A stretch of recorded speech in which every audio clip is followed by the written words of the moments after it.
you get your copy from? Mr. Speaker, I got a privileged copy that was distributed to leadership. So actually, I got mine when I came into the chamber here. You came into the chamber. Can the table office, wherever it is, bring it here and distribute to members who are in the chamber? Because we appear to have adopted it when members have not seen it. I thought members had copies. Very well. We are on the official report. Do members have copies? The official report for Thursday, 24th February 2022. Do members have copies? You do? Very well. So any corrections, please?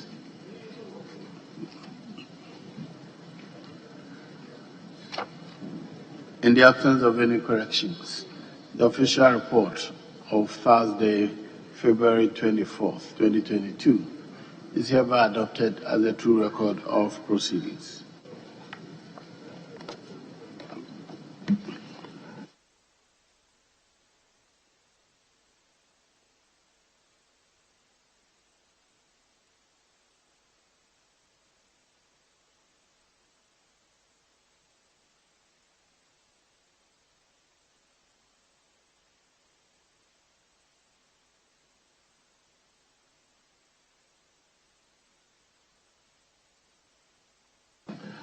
Very well.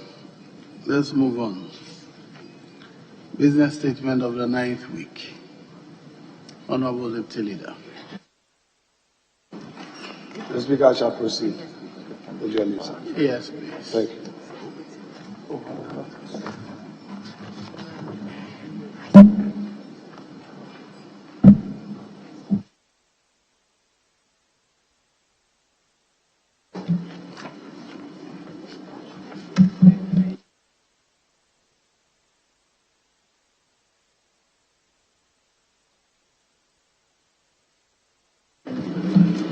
Mr. Speaker, with your leave, I shall proceed to present the report on behalf of the chair of the committee, who is unavoidably absent and engaged in some parliamentary duties outside of the jurisdiction, Mr. Speaker. Mr. Speaker, your committee met yesterday and after deliberations came out with the following proposals. Mr. Speaker, one, it will be within your domain, Mr. Speaker, to proceed to communicate to the House all communications as and when they are available. In respect of questions, Mr. Speaker, your office admitted 41 questions in all, and same was transmitted to the table office. And this came to the attention of your business committee, and they have again been programmed to be answered. Of these, 2 are urgent and 39 are regular oral questions expected to be answered. The Speaker may also exercise his discretion to admit statements from members and ministers of state and permit papers to be laid, and motions and resolutions carried. Mr. Speaker, we are aware of the steps being taken by our very hard-working Minister for Land, Natural Resources, Honorable Abujinapo. Mr. Speaker, it has pleased your committee to program him to come and brief us on steps taken so far and progress made. Mr. Speaker, we had intended him coming somewhere 24th, but we've had further discussions with him. So that briefing would be done on Tuesday, Mr. Speaker. And Mr. Speaker, whilst on this, the committee would like to thank all ministers of state who since the beginning or the commencement of this meeting have been very punctual in answering questions. At least they've given the committee, they've given the House opportunity to know what government has been doing in the various sectors, and would urge them to do same in the ensuing week. At least we know of what is happening, you know,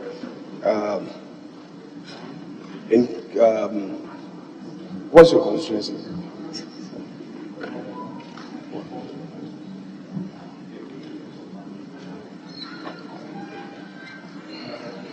Mr. Speaker, we know the progress being made in Adaklu by this government. We know of Keta, we know of Elembele, we know of Efutu, and all these things were possible because the ministers availed themselves in this house and answered questions. The road sector received a lot of questions, and the minister, as we can all attest, never failed in his duty. So, Mr. Speaker, we urge them to come. The Minister of Health has 10 questions. He has to come and tell us the progress made so far, the interventions by government. All these members are expectant. And then, of course, Mr. Speaker, the Finance Minister has 12 questions. We know the challenging times we find ourselves, but we believe that he would make it and explain government financial policies. So, Mr. Speaker, having said this, I shall proceed with the presentation of the formulae of the various statutory funds. We have engaged the various heads and we've made progress.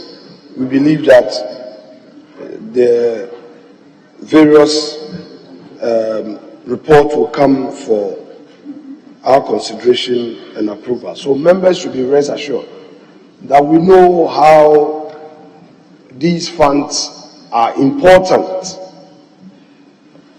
to them in their various constituencies.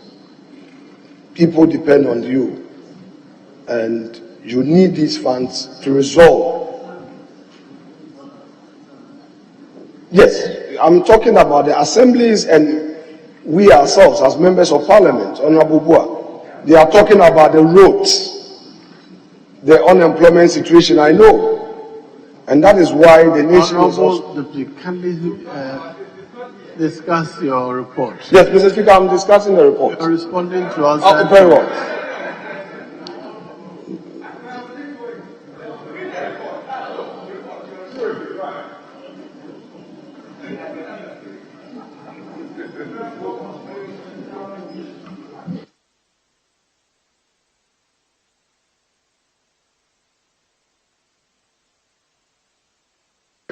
Mr. Speaker, your committee has looked at all the situation, what confronts the nation, the need to have development in the various districts, and it's on the basis of that we have programmed the various heads to meet with us. Especially the road sector, members have been calling on us to look at it. It's very critical. It's very critical. So, Mr. Speaker, these things will be considered. And the nation expects us as Parliament to also engage government to enable government to successfully implement the E-levy policy so that our roads will be fixed. Mr. Speaker, having said this, I draw attention of members to find here too the order in which the program for the ensuing week has been slowed down. So, Mr. Speaker, that's an 8-page document.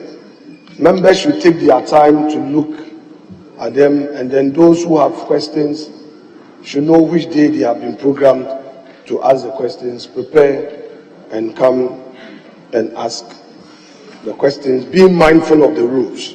Mr. Speaker, on that score, I moved the House on the strength of Order 162 and 53 for this report to be adopted. Mr. Speaker, this is one motion that does not need anybody to second. Mr. Speaker, I so move.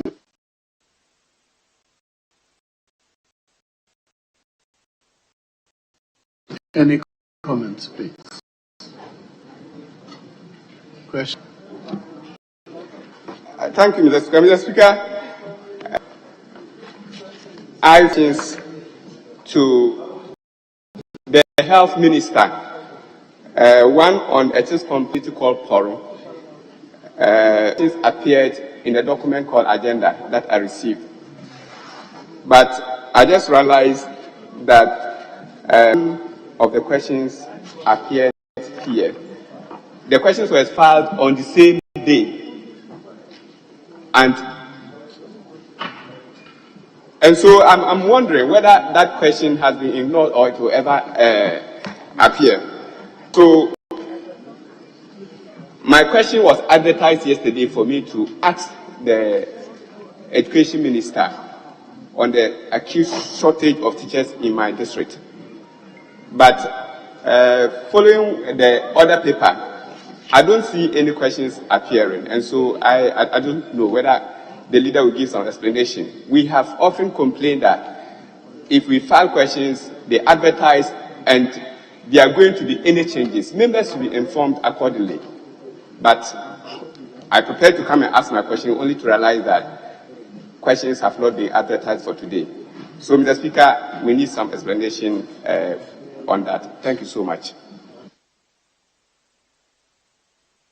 Yes. Thank you, Mr. Speaker.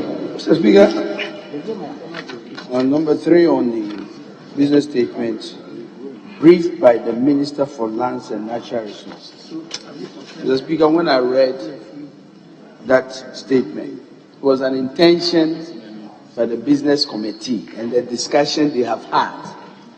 I was surprised that anytime the business committee will make a decision, normally they will put it on the business statement because a decision has been made, a date has been set, and in that statement it will be said that the minister will be here on this date. But this was not the case. This was basically a discussion by the business committee and an intention to invite the Minister of Lands and Natural Resources. And I was very, very curious about that. I think that should be clarified. If a decision is made, then when you are putting the business statement, it should accompany a date that has been agreed that the Minister of Lands and Natural Resources will be here. Mr. Speaker, the second question I have is that, again, this week, there was no mention of the State of the Nation address.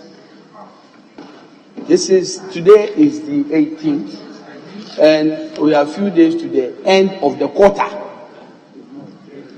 The President is mandated by the Constitution, Article 67,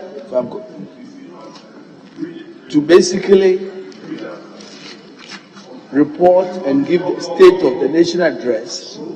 And the beginning of the year, and you will agree, is the first quarter.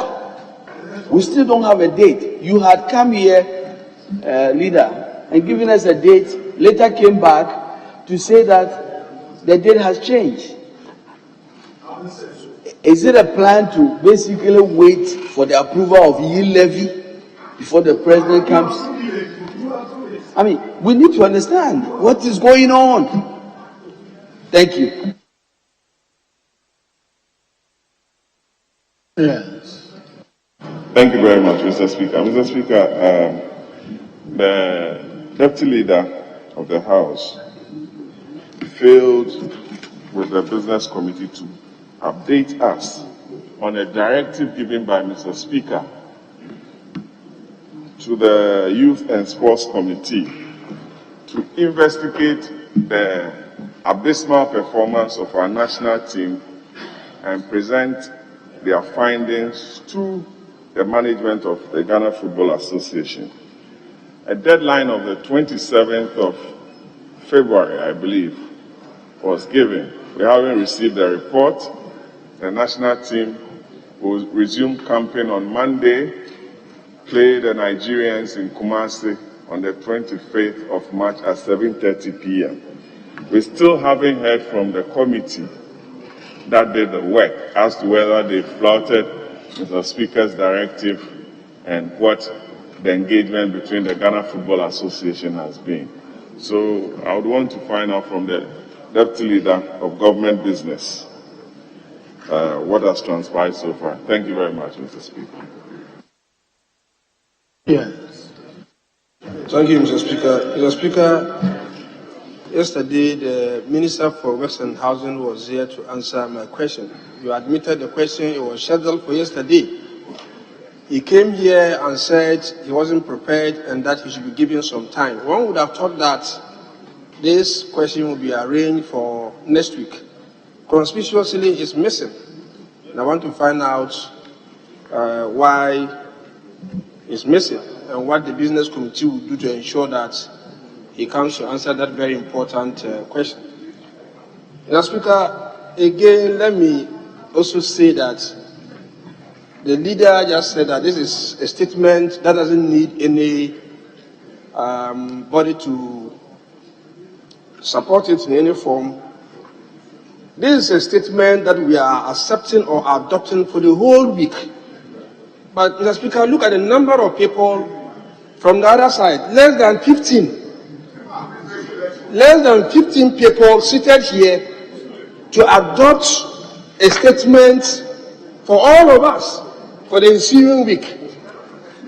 What is the business committee doing to ensure that attendance to this parliament is taken seriously, especially from the other side? Because we can't come not forming quorum and taking very important decisions. And I think that is something that, Mr. Speaker, you have to avert your mind to. It's in breach of the law, and we shouldn't be seen breaching the law.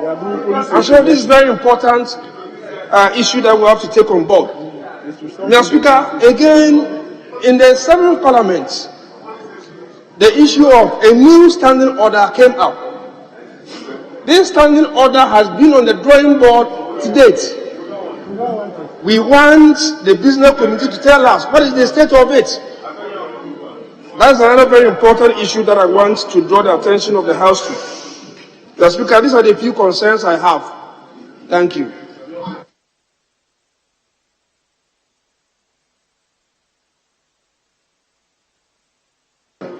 Thank you, Mr. Speaker. According to the business statements presented last Friday, we had some questions that were to be scheduled for today, and they are not in the order paper.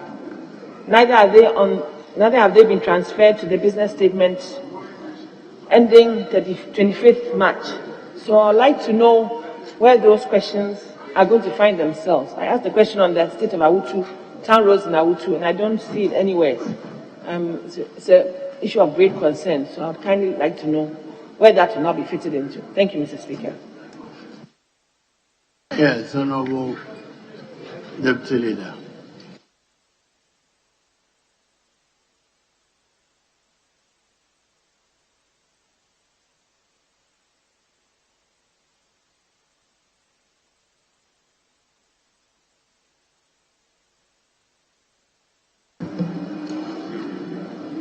Mr. Speaker, when I said that the business report, the business statement that we present, it doesn't require a member to second. I wasn't saying this without basis. So I would want to refer my colleague, the Honorable Yusuf Suleimana, Member of Parliament for Bole Bamboy, to pay attention to the rules. He's coming from a respected constituency. He should know I would end there. Mr. Speaker, Honorable Andrew Chiwete, member for Saula Tuna Kalba. Member for Saula Tuna Kalba. Mr. Speaker, he says that he filed a question, it is not on the order paper. So the business committee has erred. This is, Mr. Speaker, the very thing he did the first time, heckling, you are a junior. This is not the way we do things in the chamber. Chiwete. No, nobody is a junior, I'm a senior. And that's not the way he should conduct himself. Yes. So that is why he should know better. Mr. Speaker is in the chair. And then you are shouting. Mr. Speaker, what he must know is that in a situation like this, he should engage his leadership. Engage your leadership, the whips. If they are not available, I'm there. Come to my office. And I will teach you how to go about it. Mr. Speaker, so that is my answer to him. This is the program for the ensuing week. Now, Mr. Speaker, on the issue of the State of the Nation address, a message on the State of the Nation address. I am happy Honorable Ama Kofi-Boah ended his commentary somewhere without quoting the law. So, Mr. Speaker, there is no need to proceed on that tangent with him. I will not, because he himself did not invoke any law.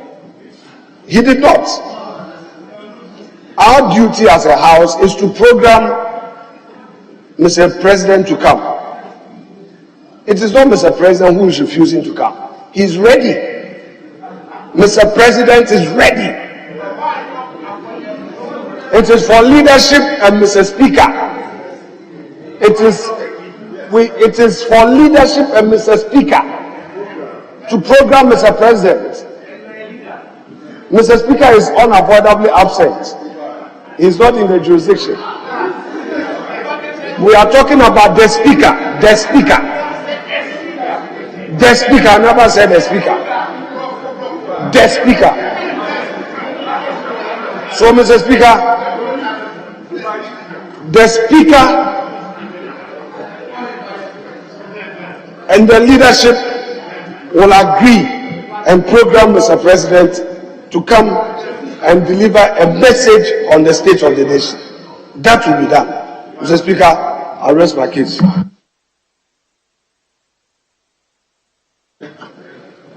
Mr. Speaker, on the national team, sorry. Mr. Speaker, I am reliably informed that the work given to them is done. Except that, Mr. Speaker, there is a Ghana-Nigeria match, a very crucial match, and the committee in its wisdom is of the view that that match should be played in peace and all matters be discussed later. So, Mr. Speaker, the committee has done its work. The committee has complied with the directives of Mr. Speaker, and the committee will present its report. Mr. Speaker, I thank you, sir.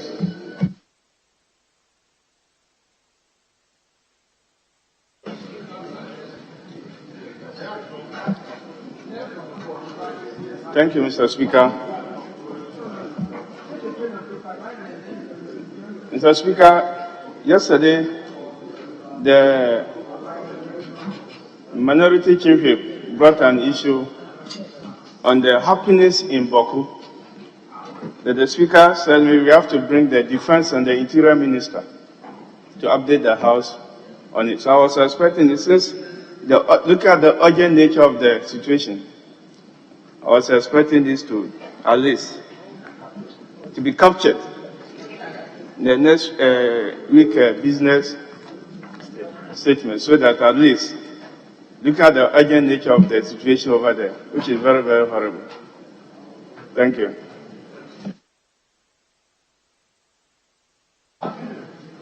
Yes. Thank you, Mr. Speaker. Mr. Speaker, mine is an appeal I want to make through you to the Business Committee.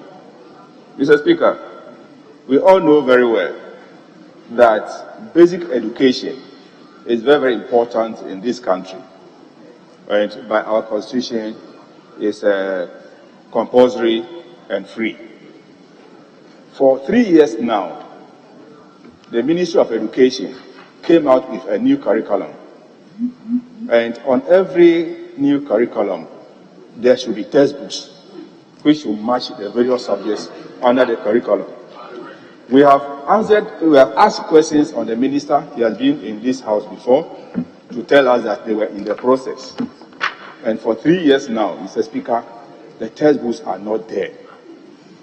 I wish to appeal to you through the Business Committee to ask the minister to appear before the House and address this situation, because it is nationwide. All over the country, people are asking when the textbooks will be ready. As a committee, we have done that on several occasions with the minister. He promises very soon, very soon. The very soon has never become very soon. So, Mr. Speaker, our children at the basic school need these textbooks. So, you Mr. Speaker, probably this is want my to make appeal a to you. statement. This is the ranking member, but the Business Committee will not show it. Yes, Honorable Podo.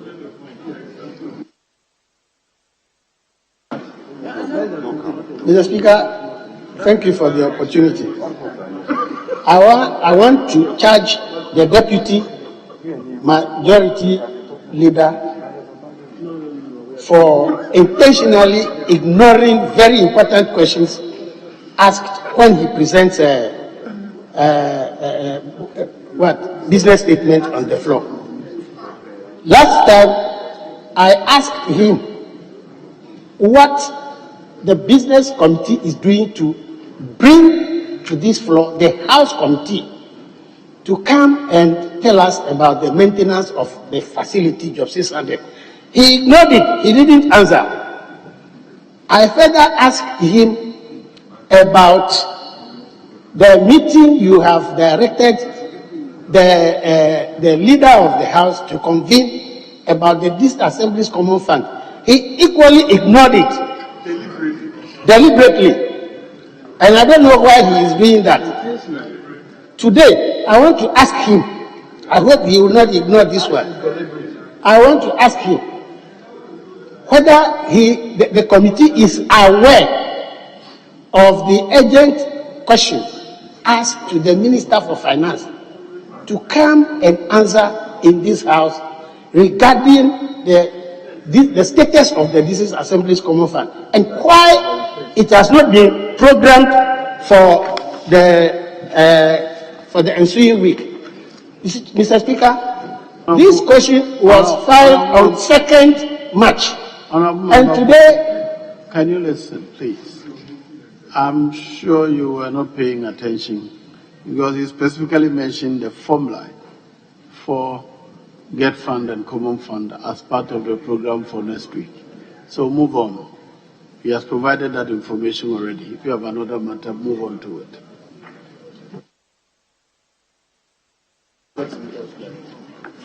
Mr. Speaker, the issue I was raising is about a specific question. Whether they have not given attention to it so as to program the minister to come and answer. And when it comes to facilities, I haven't heard him talk about its maintenance. That is why I am asking. But he can further speak to it. Yes. Thank you, Right Honorable Speaker. I just want a clarification on the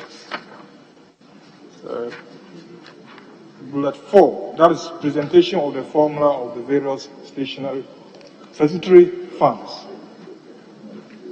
Mr. Speaker, what is being presented is about leadership and discussions with the various administrators.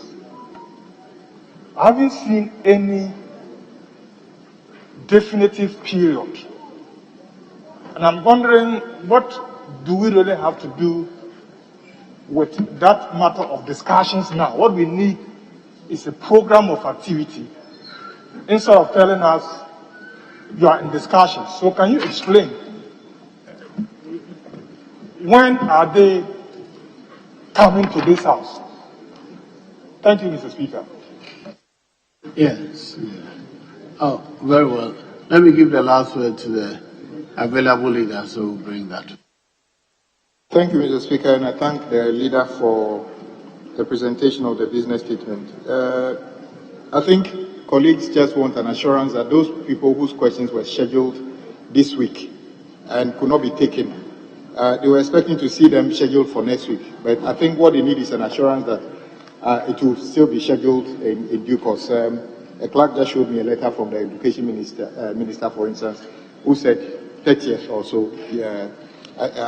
Not next week, the following week he will be here. So, later, if you can give them assurance that their questions are surely going to be attended to this session, that would be very helpful. Mr. Speaker, we surely need a definite date for SONA, because as you may be aware, you've been here as long as I've been here. This is an unprecedented territory. We've never seen a president who is unable to tell us the state of the nation this long. We think that we need a definite date. We hope that can come from you.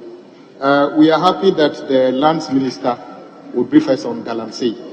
But very serious, as colleagues have said, what's happening in Baku is of national security dimensions. And if you can give us an indication when the Interior Minister is going to be here to brief us. We have also not seen anything about E-levy again. Tell us something. Are you still interested in bringing E-levy to be debated and voted on? If so, when? If you are no longer interested, tell us that you are no longer interested, so that we can, Ghanaians can have their peace of mind.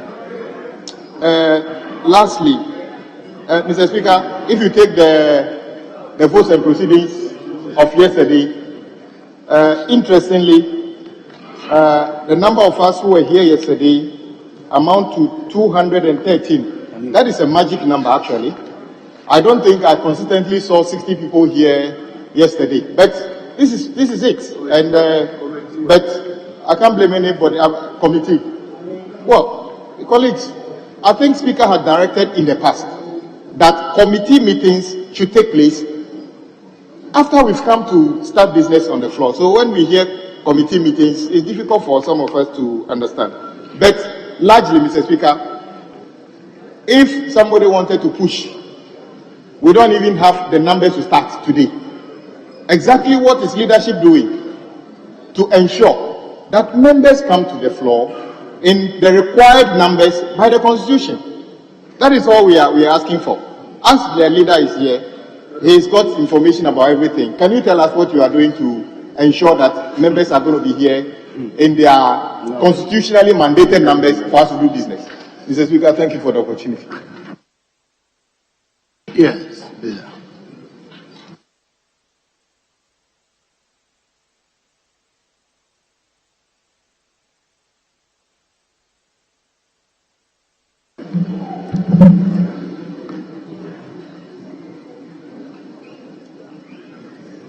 You are, Mr. Speaker, Honorable Kwame Abuja is leading himself into his own cul-de-sac. I won't go there with him. He should remain there alone. I will address the questions as put out, the relevant ones. Mr. Speaker, Order 160, Order 1, yes, I'm saying the relevant ones. I'm here in the name of the business committee. My mandate is well fortified within the rules. You cannot compel me to act outside of the mandate given me by the Constitution and the rules of this House. And that is exactly what I'm saying. So my statement relevant is being juxtaposed within the context of Order 160. So allow me, Mr. Speaker, Order 160 reads, there shall be a business committee consisting of 20 members and composed of the majority leader as chairman. And Mr. Speaker, the rest follow. Members can tend to that. 2, it shall be the function of the committee. Please, members must pay attention to this, especially the young ones. It shall be the function of the committee, subject to Order 53, to determine the business of each week, each sitting, and the order in which it shall be taken, provided that the powers of the committee shall be without prejudice to the powers of Mr. Speaker to determine which matters may properly be introduced into the House. So, Mr. Speaker, when we have programmed the business for the ensuing week, we program them on the basis of 1, government business, 2, private members' bills or the business of members, which will be in the form of questions. So if you have any special application on the matter that you want considered, you make an application to Mr. Speaker. That is what the rule says. But when you get up and you accuse the business committee, they have failed to do this, they are not doing that. And the very issue that you are raising has nothing to do with the business committee. It's as simple as that. Mr. Speaker, I would encourage members to do the needful. On the statement by Honorable Kwame Abuja, the available leader, to the effect that Mr. President has delayed in coming, at the risk of being repetitive, and for emphasis, it isn't Mr. President who has delayed in coming. It is the duty of the Speaker and leadership to agree on a date and communicate same to Mr. President. That is what is pending, Honorable Kwame Abuja. So don't mount, I am not. So don't say that Mr. President has delayed. Mr. President has not. Mr. Speaker, Honorable Amakofi Buah should know that this is a diplomatic box. He shouldn't be standing there on a point of order. It's not right. Mr. Speaker, on the issue of E-levy, I have said that once we program motions, bills, and all that to be considered, it includes all matters that are already before the House. The E-levy is a bill which is before the business committee. Anytime there's a need for us to look at it, you'll be given notice. So the E-levy is on the table. The E-levy is a property of this House, and you know, the E-levy is on the table. It is with us. Very well. And at the appropriate time, Mr. Speaker, you and I know we are engaging. You know, we are engaging.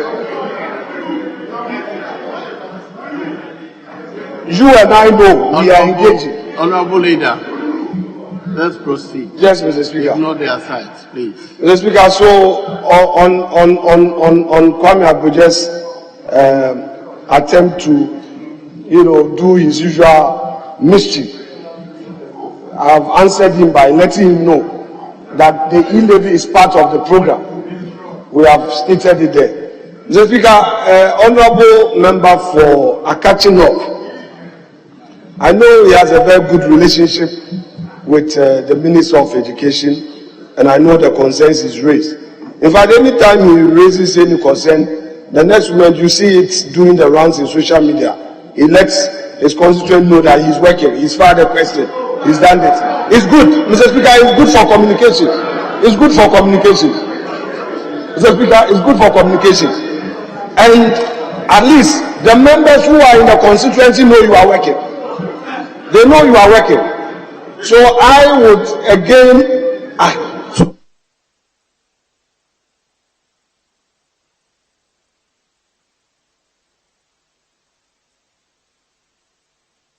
Mr. Speaker, whenever he asks a question, I've been monitoring him. You will see that it's in social media. The people know he's working. So, Mr. Speaker, I'm happy this thing that he's done, they would put it out, that he's pursued it. So, Minister has heard you. But you know you are his good friend, so take it up. And then I'm sure the textbooks are important. Our students need the textbooks. So, then I agree with you. I agree with you.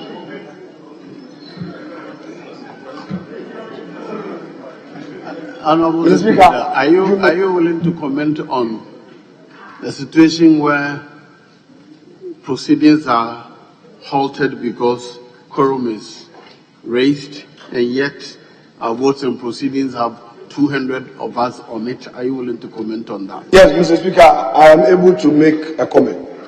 Mr. Speaker, you see, we may have to be consistent in the way we want to interpret our own rules. I recall that Right Honorable Speaker, in a ruling in this House, had indicated that physical presence in the chamber is not really the issue. And the records are there. I again recall that there was a ruling where members were encouraged to come into the chamber even when they have a committee work, so that they get counted. So, Mr. Speaker, there seems to be some lacuna. If you enter and you leave for committee work, like the Public Account Committee, this week they've been working. So you come in and go. You go to, you get marked present, you go to Finance Committee meeting. Then somebody says that, oh, at a point in time, the count was less than 50, so there's no quorum. Mr. Speaker, we will be ambushing our own raison d'etre as a parliament. Mr. Speaker, we know that we work in twofold, plenary and committee. We know. So let us stop this approach and not be creating unnecessary impression about ourselves. Because Kwame knows that members come to the chamber, they leave for committee meetings, they leave for some other parliamentary engagement and all that. So let's not be taking this thing too far. We passed the student loans amendment bill recently. We passed it. How many of us were physically in the chamber when we were passing that law, which both sides agreed?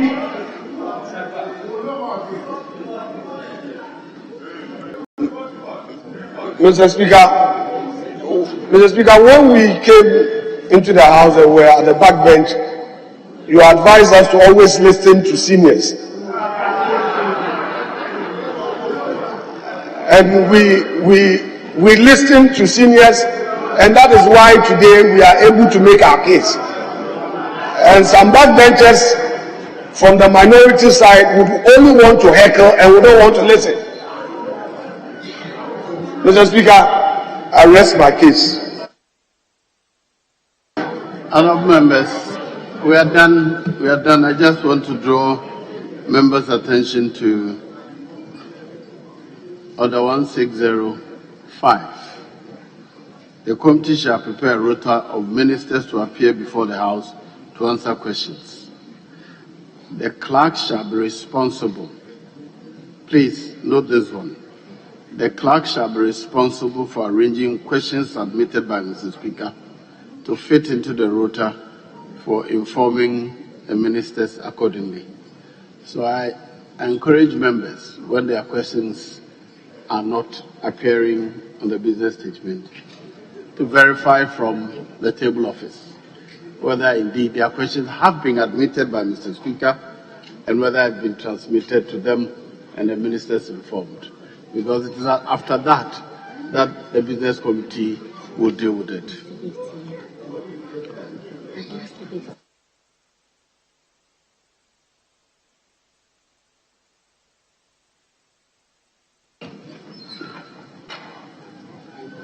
So let's take note and use the clerk's office to verify some of these information. But I'm still worried about the numbers that are reported, for example, as being present yesterday, and the fact that indeed not only yesterday, throughout the week, Tuesday, Wednesday, Thursday, proceedings have been halted because at a point in time, somebody counted and realized that there were not sufficient numbers of us in the chamber to proceed. And yet, the following morning, our report will show that we had a lot more than we needed. So, if anybody took our report and compared with the votes and proceedings, what happened, it would be difficult to reconcile. How come you have 230 of you present, and yet you didn't take a decision that there was not sufficient numbers? So we have to do something about this reporting. I don't accept that you write your name and leave. I think that it is not proper. It is not proper if, for example, a question is raised of quorum and there are people in the committee meeting. That's why the rule says that we ring the bell, we toll the bell for 10 minutes. There's nowhere in this presence of Parliament that you cannot walk from to the chamber in 10 minutes.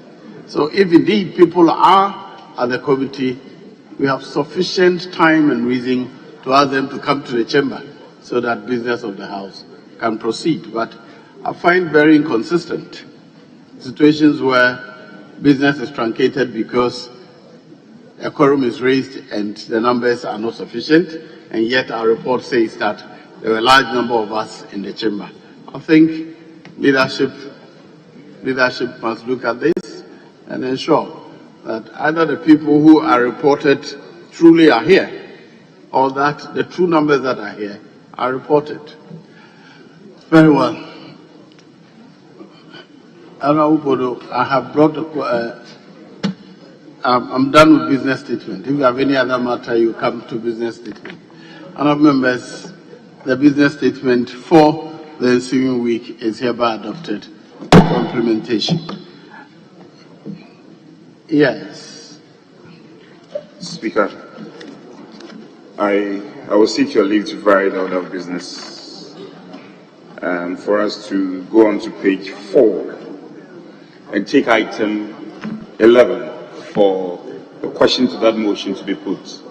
It was suspended yesterday based on agreement leadership had. So we are ready to put the question now. Page what? Page 4, item 11. Wait,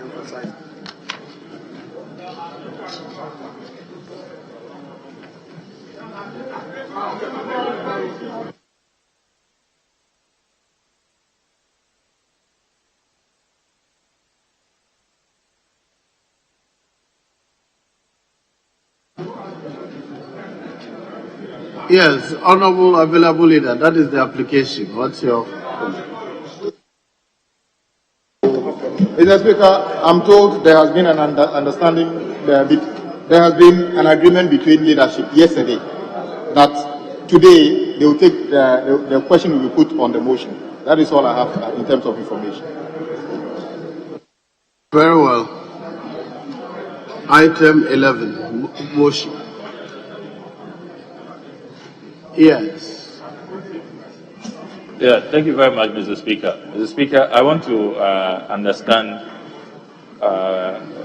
exactly what the available leader means, because I'm sure the understanding yesterday was based on the fact that if we have the numbers, because our leader has set the tone, and he told us, we were all here, that for the decision-making quorum, as the Supreme Court has said, according to Article 104, we must have at least half of members. That is the understanding we have by our leader. So I'm sure that whatever discussion you may have held is based on the fact that both sides will mobilize their numbers. At this point, at this material moment, I don't see us having the numbers. And the Supreme Court is very clear that decision-making, Article 104(1) must apply. So I do not see us having the numbers, because people are watching, and these days the rate at which people are heading to the Supreme Court, they will take this matter up. So, what's the business? The Honorable Afenyo Maki, you may want to mobilize your people. We are the majority. We are more than your people. Honorable, so address me. So, Mr. Speaker, raising an issue with me. Mr. Speaker, I'm raising an issue under Article 104(1) of the Constitution, that we don't seem to have a decision-making quorum in line with the Supreme Court decision. Yes. The Speaker, I think that the available leader has spoken, but it is very, very unfortunate, and I need to, while I want to concur with what the available leader has said, I really cannot understand why the majority members of Parliament will tie the hands of the majority. Mr. Speaker, they should be more interested in the work of business, of government, than us. Mr. Speaker, look at their numbers. On a daily basis, we were talking about issue of attendance. But, Mr. Speaker, it has never happened before that people who should be very interested in the work of government are completely not interested. And the leadership must find out, meet your members, and find out what is the problem. Why I don't know here. So, Mr. Speaker, I think I defend to what the available leader has said. And Mr. Speaker,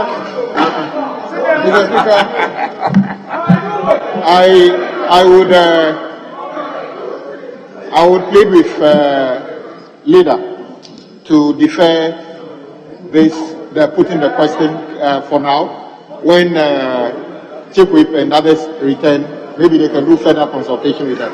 We can progress and do other things, Mr. Speaker. Thank you. Yes. Yeah.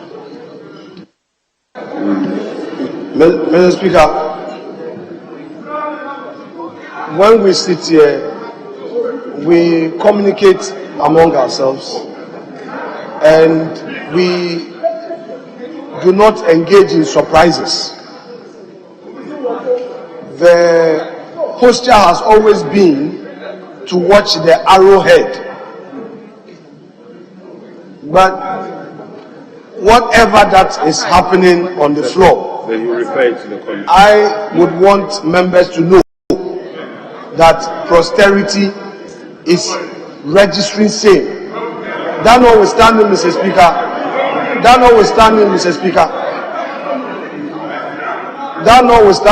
Speaker, I shall engage further with the available leader on whatever was earlier agreed upon, so that others may watch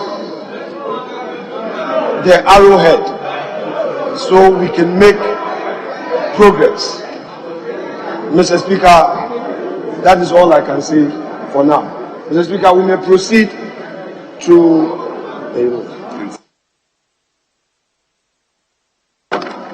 item 7. We may proceed to page 3 and take item 7. To be done by the deputy. Mr. Speaker, with your leave, The Deputy Attorney General is here, and we shall appreciate if she is permitted to lay the paper on behalf of the Attorney General. Very well. Item 7, presentation of papers.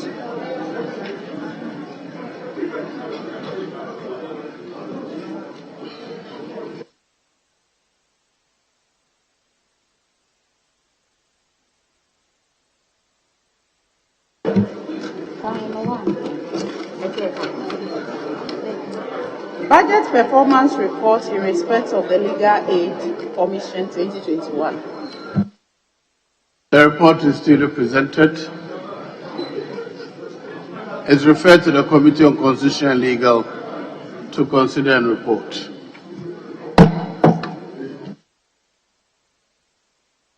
Yes.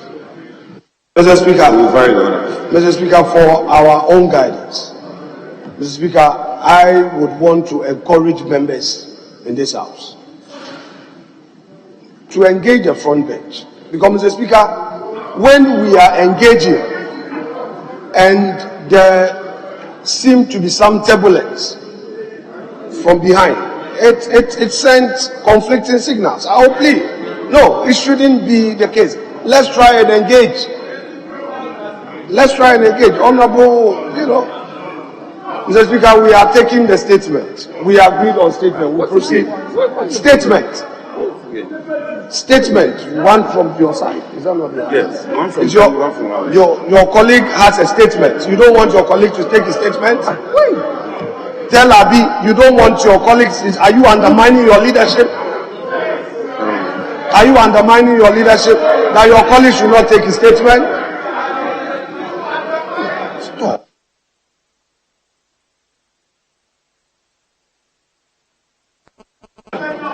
Yes.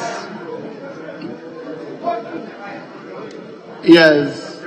Honorable Teller, you first. Thank you, Mr. Speaker. Mr. Speaker, the decision that was taken yesterday, before we adjourned, was that both sides were admonished to make sure that members, populate the chamber for us to take the decision.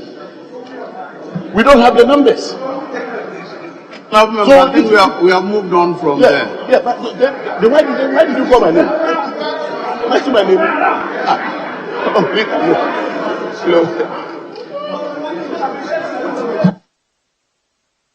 Yes, available leaders. Right, Honorable Speaker. A few colleagues filed statements which you have admitted. They are available if we can take those statements now, Mr. Speaker. How many members are in the chamber? We are taking Tema Central first. Sorry? Mr. Speaker, we are taking Honorable Norte from Tema Central. Private business, huh? Mr. Speaker, there hasn't been a question of quorum. There hasn't been a question of quorum. Nobody has raised an issue of quorum to proceed. So, Mr. Speaker, we are proceeding to take statements. Yes. And that is the agreement we have for now. And, Mr. Speaker, we are taking two. One here, one there. So, Honorable Member for Tema Central.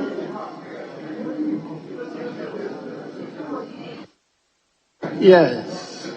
Mr. Speaker, thank you very much. Mr. Speaker, I think your question is very simple. How many are we at the chamber? Yes, that's the question. That is the question that Mr. Speaker is asking. The Supreme Court is clear. You can count the members, including the Speaker. That is the question that Mr. Speaker is asking. How many are we? How many are we? That's the question being asked by Mr. Speaker. Yes. Mr. Speaker, we can't play something or nothing. A well-founded question. How many are we? So the usual practice is that when the question of how many are we arises, the clerk at table would proceed to do the needful. That notwithstanding, we proceed whenever there's a need. No, we've never halted proceedings on the basis of an issue of quorum being raised. So we'll proceed to take the statement. While the statement is being taken, the count will be done. I think that is within the rules, because that is what the rule says. In any event, it is only Mr. Speaker's question to us. Yeah, it's Mr. Speaker's question to us. So, Mr. Speaker, we proceed to take the first statement whilst the count is done. Unless you want us to stop proceedings. Honourable Member, let's proceed. Yes, Mr. Speaker. Question. Let's take a statement. We take the statement. Item 6. Statements. 2 statements were admitted. The first one is in the name of the Honourable Member for Ives Ninoy. Honourable Member for Tema Central. You may proceed with your statement. Thank you, Mr. Speaker, for granting me this opportunity to make a statement on the World Oral Health Day 2022. Mr. Speaker, every year on the 20th of March, the global community comes together to mark the World Oral Health Day, which is set aside to raise awareness of issues around oral health and the importance of oral hygiene. However, in 2022, the world is commemorating World Oral Health Day against the backdrop of recently compiled research which shows that globally there is a huge inequality in access to professional dental care and advice. This means that addressing oral health problems is often delayed, or the problem is not treated at all, leading to serious issues and ultimately truth loss. Mr. Speaker, for instance, 22% of Ghanaians aged 50 and above have experienced endothelism, loss of all teeth, and the rate is even higher for Ghanaians aged 65 and above. Further, 96% of adults in Ghana between the ages of 34 and 44 are affected by gum diseases.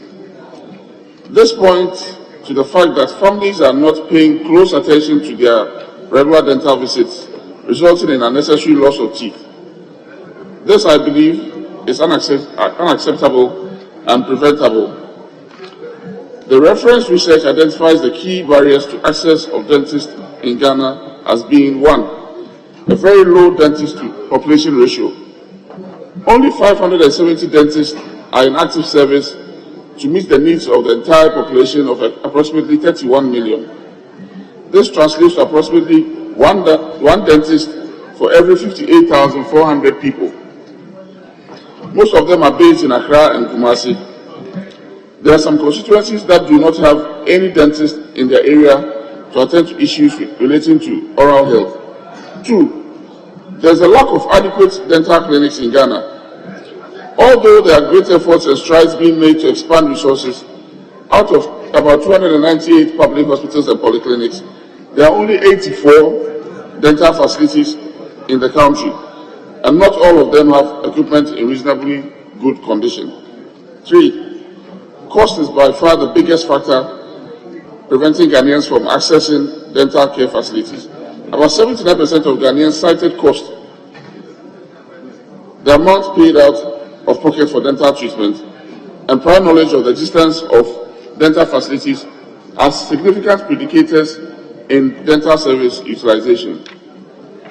This situation has disincentivized a lot of people from seeking proper oral care in Ghana, and rather prefer to resort to various unorthodox ways of maintaining their oral health. Mr. Speaker, in Ghana, organizations like Unilever, under their flagship oral care brand, Pepsodent, and in conjunction with the Dental Association, undertakes various activities to help achieve optimal oral health for Ghanaians and families. Several NGOs have also taken steps to increase awareness about oral health in Ghana. Mr. Speaker, oral health should not be relegated to the background as we have done with other health issues. Government must take steps to address the issue of low dentists in our healthcare system, few dental clinics, and the cost of dental health services in the country.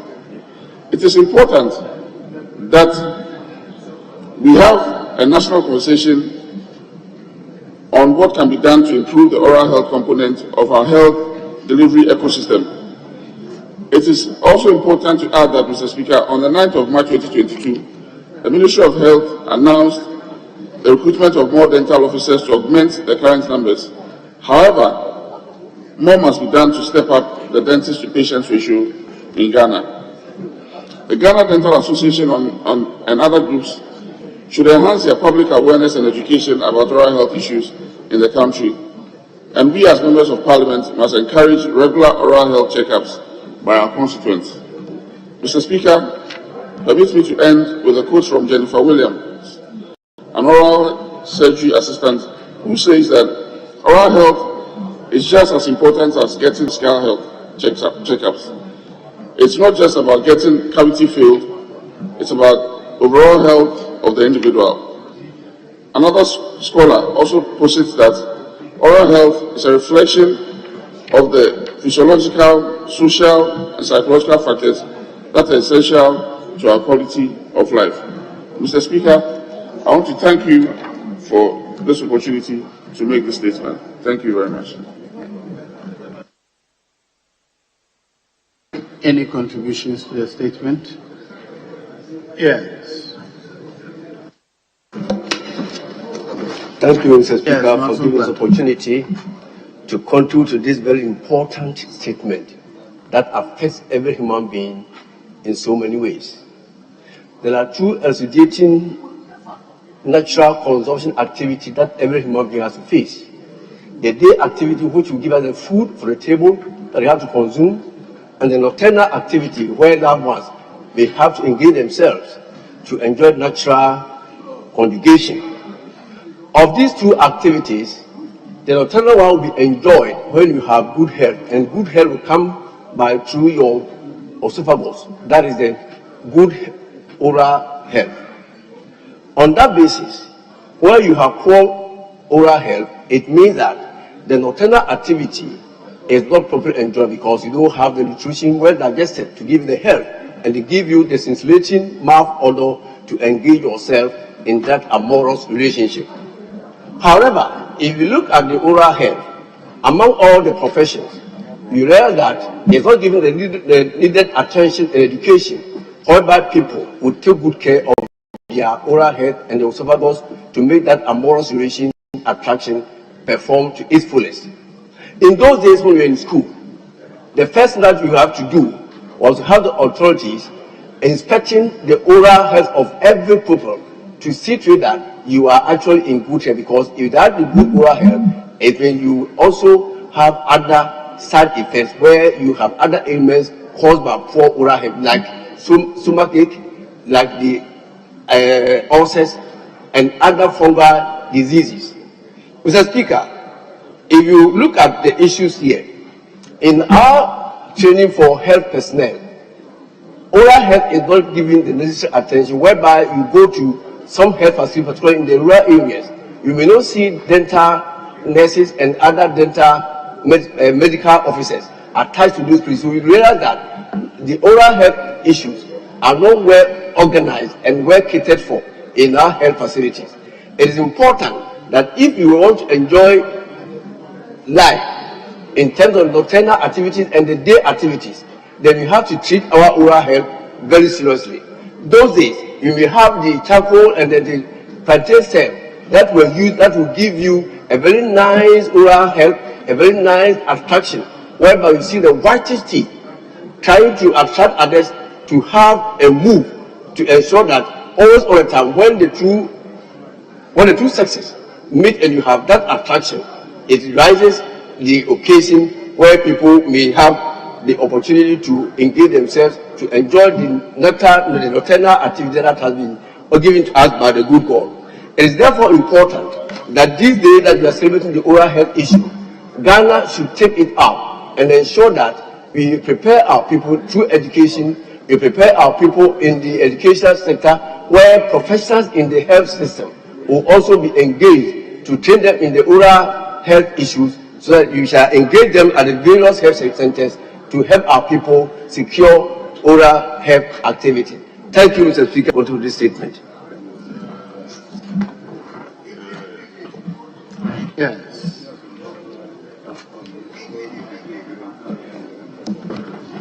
Yes, sir. Thank you, Mr. Speaker, for the opportunity. And thanks to the maker of the statement on the World Oral Day. Mr. Speaker, this is an area that in Africa, compared to the Western countries and the developed world, I will say that to some extent, God has favored this part of the world. And you compare it to the European countries and you see that practically a high percentage of their population suffer from oral health and tooth decay. But about 20% of the whole world population would have suffered from oral health on one way or the other. And when it happens, it is sometimes an emergency. Mr. Speaker, I want to refer to when you get to the extent that first you have possible dental decay, and then you get to the extent of a dental cavity where the nerve endings are exposed. I have a friend who went to do extraction of the tooth and never came back. And it appeared that we were all shocked because how you are just going for them to extract your tooth, and he's a colleague doctor and he died. And that is where we have to understand that the whole human being is an organism that has limbs. And so while they were trying to extract the tooth, he has hypertension, and so the pressure went high, and he had what we call the hypertensive crisis. Actually, it's the hypertensive crisis that killed him, but what triggered is the extraction of the tooth. In other words, what I'm saying is that if we don't take care of our tooth, apart from the social, mental, and clinical implications, it can even lead to our death.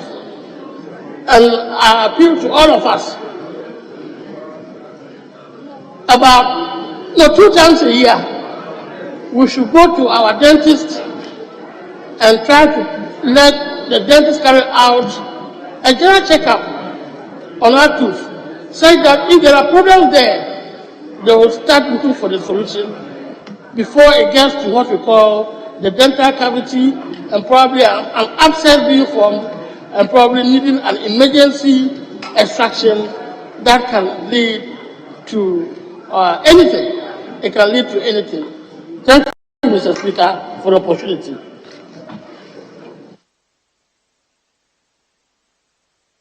Very well. I'll move on to the next statement.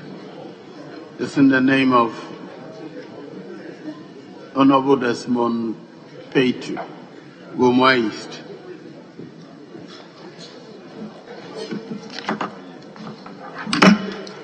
Thank you, Mr. Speaker. Mr. Speaker, thank you for the opportunity to make this statement on the International Day of Forest under the theme Forest and sustainable production and consumption. Mr. Speaker, the United Nations General Assembly declared 21st day of March as the International Day of Forests by a resolution on November 28, 2012, to celebrate and raise awareness of the importance of all types of forests. The first ever Forest Day was observed on 21st March 2013 under the theme Forest and their Vital and Life-Sustaining Role.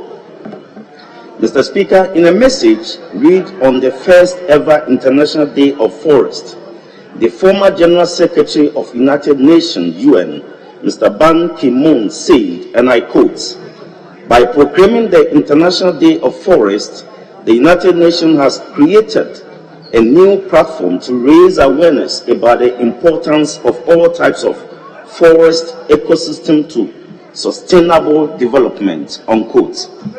Mr. Speaker, Jane McPine, the then director of the United Nations Forum on Forest Secretariat, added that the first United Nations International Day of Forest is a tremendous opportunity to celebrate our unique relationship to forest and trees. She continued, "This is the day for the whole world to celebrate not only the gift that forests and trees provide us, but also to unsung heroes, those who make a difference for your forests, your trees, and your communities. Find them among you and thank them." Mr. Speaker, the UN nonetheless permit countries to adjust the date of the celebration of the International Day of Forest to suit their peculiar environment. Toward this path, Ghana utilized the long stretch of May every year for the celebration of the day to concur with the major raining and planting season. Mr. Speaker, this year's celebration of the International Day of Forest will take place at a high-level panel discussion online at the Swedish Pavilion, the Forest Expo 2020 in Dubai. Participants present will include the Food and Agriculture Organization of the United Nations, FAO, the International Union of Forest Research Organization, IUFRO, World Congress 2024, and the Swedish University of Agricultural Sciences, SLU. Mr. Speaker, the global theme for this year 2022 is Forest and Sustainable Production and Consumption. This year's themes aim to emphasize how forest-based innovations, resource efficiency, forest-based products, and ecosystem services can contribute to a sustainable lifestyle and accelerate a shift towards more sustainable consumption and production. Mr. Speaker, all these efforts will help to achieve the Sustainable Development Goals, SDGs, good health, well-being, and transition towards low carbon and green economies. Mr. Speaker, it is constructive to outline that the theme for each year, International Day of Forest, aim to fit into UN Decade of Ecosystem Restoration, that's 2021 to 2030, which requires the security and restoration of environments all over the world. Mr. Speaker, Ghana has been rated the third most deforested out of 65 nations in a study undertaken by the International Tropical Timber Organization, ITTO, with a yearly loss of 2.19% of its forest. Furthermore, according to the Global Forest Watch report in 2010, Ghana had 7 million hectares of natural forest, exceeding over 30% of its land area. In 2020, it lost 136,000 hectares of natural forest, equivalent to 82.2 metric tons of CO2 emission. Mr. Speaker, the Global Forest Watch has also indicated that in Ghana, between the period of 2001 to 2019, 5.5% of trees cover loss occurred in areas where dominant drivers of loss result in deforestation. Mr. Speaker, this trend is disturbing and must not be allowed to linger, as the consequences in coming years will be dreadful. Mr. Speaker, it is sad to mention that the country's forests are under various forms of threats, such as illegal farming, lumbering, logging, overgrazing, fuel wood extraction, illegal mining, despite the numerous benefits that are obtained from forests. On that note, I humbly call on the government, the Forestry Commission, Environmental Protection Agency, and other relevant stakeholders to enforce the necessary measures to curb these illegal acts in order to preserve our forests. Mr. Speaker, permit me to mention that successive governments in Ghana have promoted tree plantings program across various levels. One of such initiatives including the Green Ghana project, which was launched last year on the 11th day of June 2021. The project saw the active participation of the President, Vice President, Right Honorable Speaker of Parliament, ministers, members of Parliament, head teachers, students, credits, chiefs, and others, and some others who supported with the planting of trees. Mr. Speaker, this was remarkable and historic because the trees planting figure corrected indicated that 7 million trees were planted under the project, which exceeded its intended 5 million target. This clearly depicts a significant way to protect our environment and ecosystem forests. Mr. Speaker, as the day is being celebrated today, not exactly today, supposed to be Monday, but I'm reading, so I'm using today. As the day being celebrated today across the world in anticipation of its celebration in Ghana, I urge Ghanaians to visit beautiful places where trees are in greater numbers to feel the fragrance, calmness, and affection of trees. Places to be visited can include Ebri Botanical Gardens, Legon Botanical Gardens, Bui National Park, Ayum Forest Reserve, and many others as our modest contribution to the ongoing celebration worldwide. Mr. Speaker, to bring this statement to an end, I would like to share these quotes with the good people of Ghanaian and the world at large from Franklin D. Roosevelt. It states, "A nation that destroys its soil, destroys itself. Forests are the lungs of our land, purifying the air and giving fresh strength to our people," unquote. Thank you, Mr. Speaker, for the opportunity to make this statement before the floor. Thank you. Any contribution? Yes. Thank you, Mr. Speaker, for allowing me to make a contribution on that beautiful statement from Honorable Member of Gomwa East, Honorable Desmond Petu. Mr. Speaker, we all know the essence of forest preservation. In fact, when we are all aware of the role forest plays in preserving the sustainable development goals, SG 1, 2, 3, and 6 talks of eradication of poverty, provision of food and game, that's eradication of hunger, good health, clean water and sanitation, and then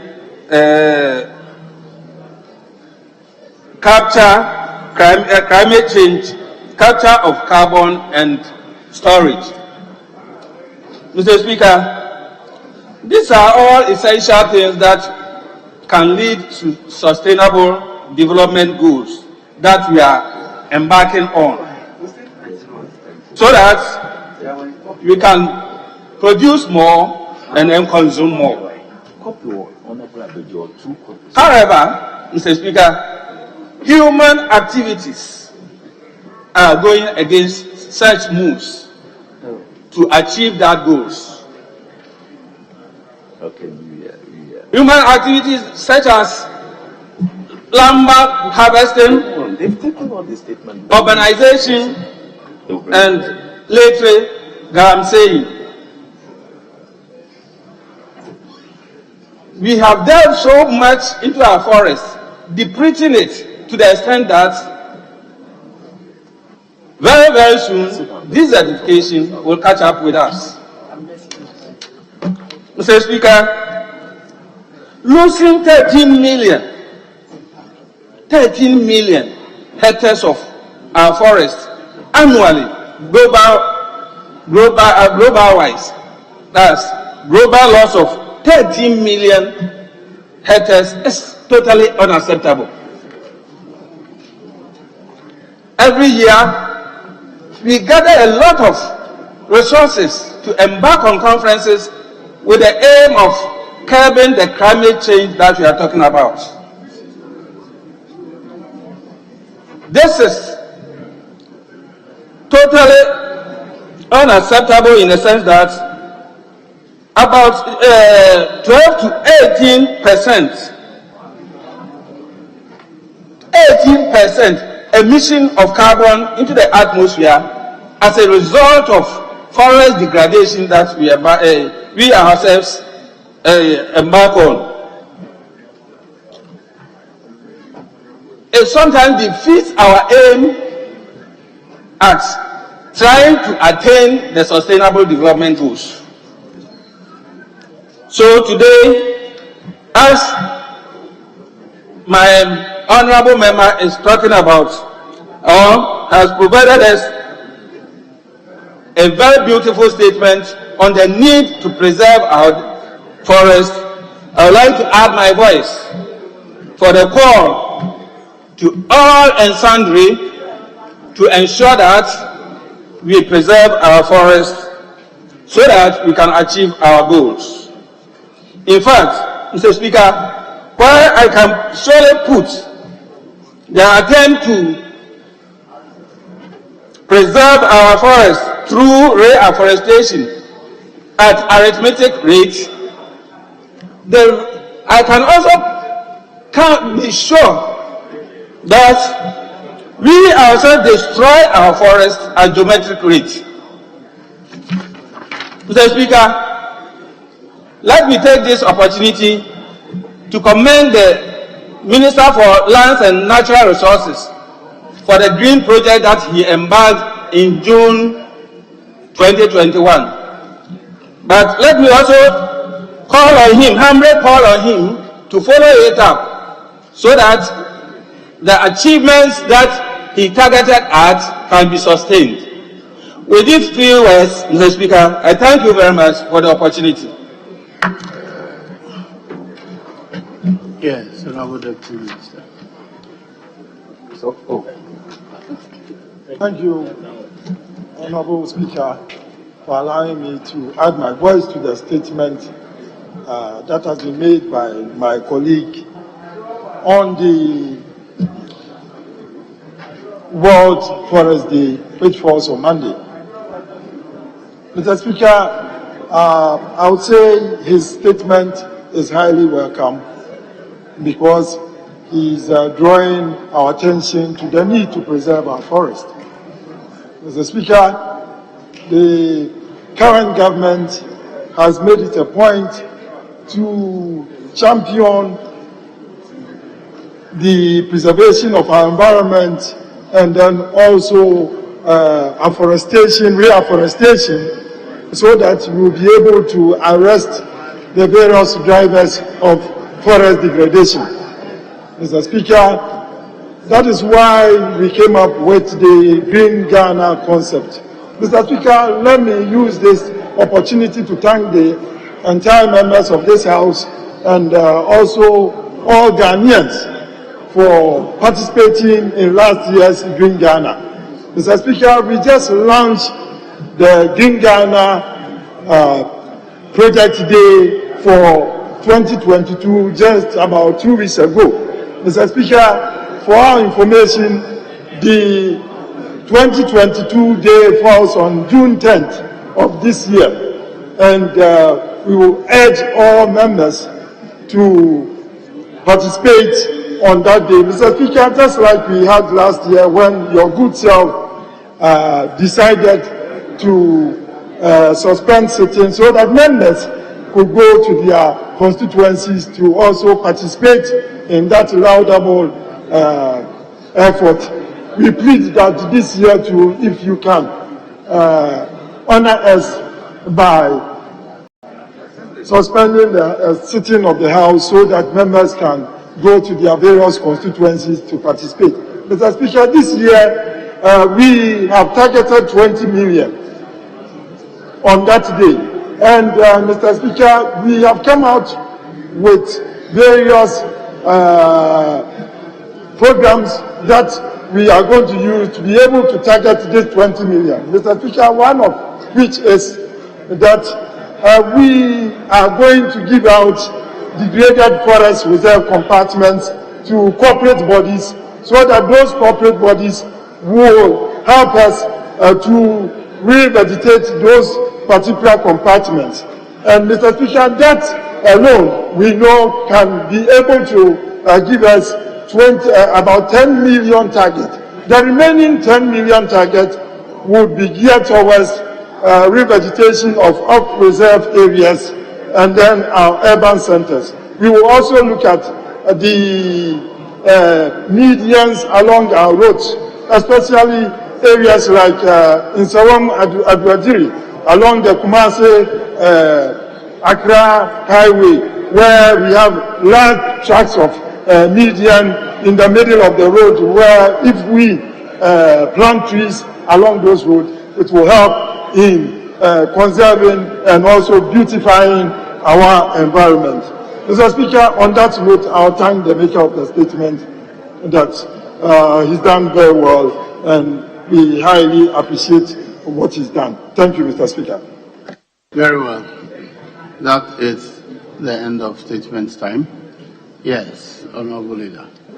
Speaker, may we now go on to page 19 of today's order paper and take item 33. Speaker, we have engaged, I can reference the Honorable Ahiafo, was, and then the available leaders, of course. The leadership and, of course, the Honorable Ahiafo, we've spoken extensively. So, Speaker, we can now take item 33 for question to be put on that motion. Speaker, what's your leave? Which one? Page 19. Item 33. We concluded the debate yesterday, and just to put the question. The Deputy Attorney General is here. Very well. Item 33. Motion has been moved. It is for the question to be put. All in favor of the motion, say aye. All against, say no. The ayes have it. The motion is adopted. An act to amend the Criminal and Other Offences Procedure Act 1960 Act 30 to provide for plea bargaining in the administration of criminal justice and for related matters.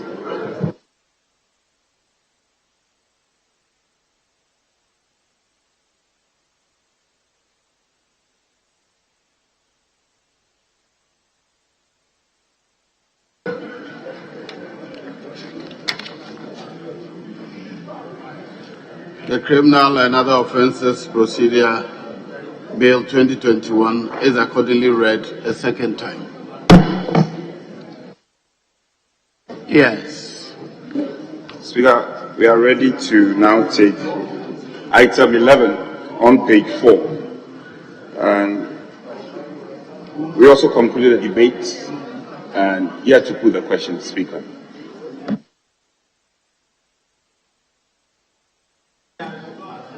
Honorable Honored members,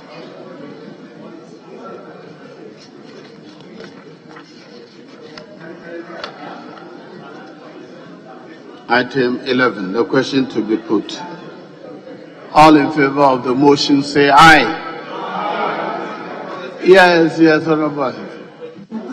Mr. Speaker, with all due respect, we are about taking a decision. We are about taking decision. And the law is clear that to be able to take decision, we must have majority of the members present. But we took one decision. Mr. Speaker, I always maintain that when a procedure is set down for a right to be exercised, you follow that procedure in exercising the right. Mr. Speaker, including yourself, we are not up to 138. Mr. Speaker, we'll be violating Article 1041 of the 1992 Constitution, and will be in contempt of the Supreme Court if you dare take a decision whilst we don't have the numbers. Mr. Speaker, care must be taken. We are no longer masters of our own rules. Honorable Leader, can you withdraw that part? Because that's not like you. That is not like you. You are being a decent and a very well thought lawyer. Don't add that part. It's not like you.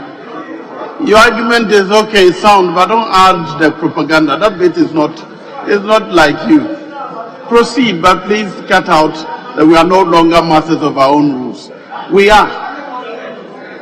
So, Mr. Speaker, since we don't have the number to take decision, this is a constitutional issue that I'm raising based on Article 104, clearly interpreted by the Supreme Court.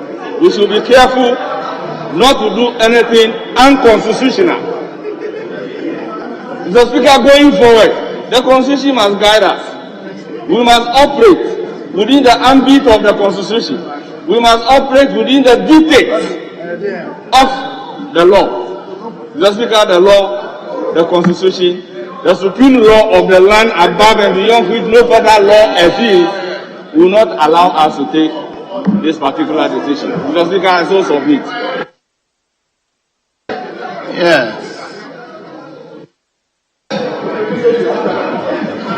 Mr. Speaker, I have just heard my very respected colleague, Honorable Bernard Ahiafo.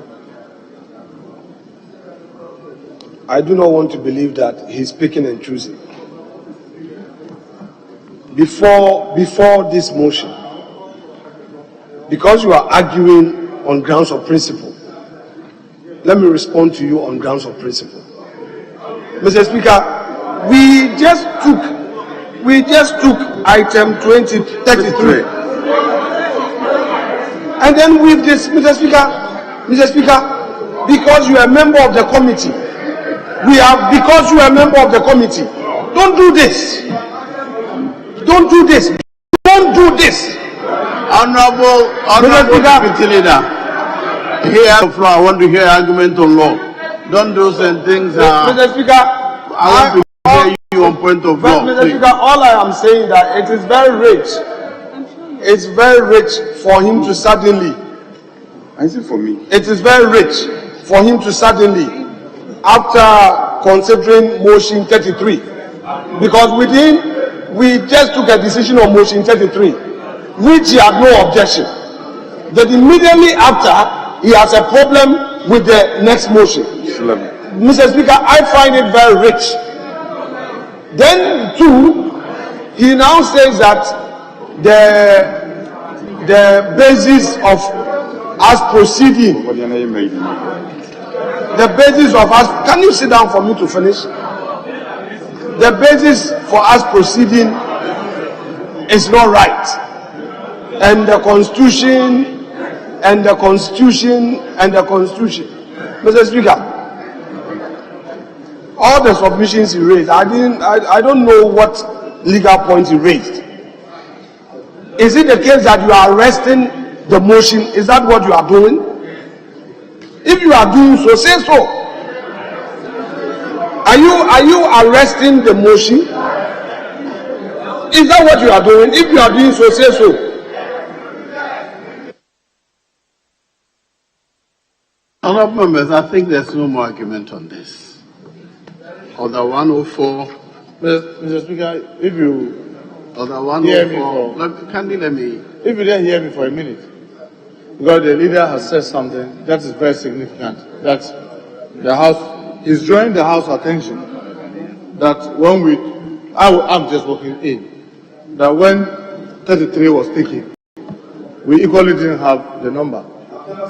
You said that because you just said that you just took this. And if that is the case, unless it can be proven that after this one member stepped out, that one has been stood down. That one we didn't have the number to take that one too. So we are reversing. So, Mr. Speaker, I just want to draw your attention that both 33 and what you intend to do now do not have the numbers to take that decision. Therefore, that decision that was purported to have been taken on 33 should be rescinded because the numbers were not there. So, Mr. Speaker, I just want to draw the leader's attention. Because when you want to make argument, you don't worsen the situation. Because as at that time, if nobody raises it, it means that you had the number. Now that you are raising it, unless you can prove that members stepped out, that means it was equally taken wrongly. And therefore, we need to rescind that decision. Yes.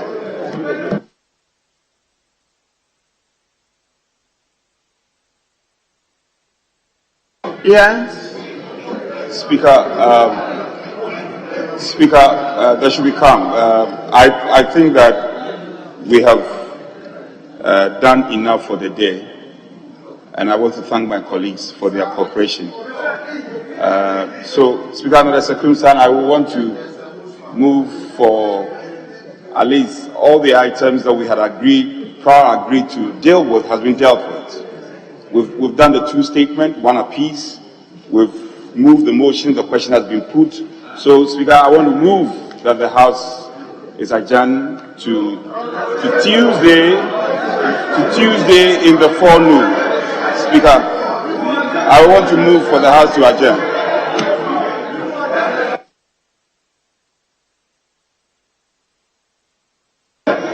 Speaker, under the given solutions, I second that we adjourn. I second that we adjourn to Tuesday, 10 o'clock in the forenoon. Thank you, Mr. Speaker. Honourable members, the motion for adjournment has been moved and seconded. I'm directing that only members of parliament who are here now are the ones whose name should appear in the vote of proceedings for today, unless there's evidence that somebody has been in and gone out. I would not accept a situation where we come on Tuesday and we have a list of 200 people present when we never had the number to take a decision. So please ensure that members who have been in only. Committee meeting is not plenary sitting. So whether the person wrote his name or not, if he's not in the chamber, please make sure he or her is marked absent.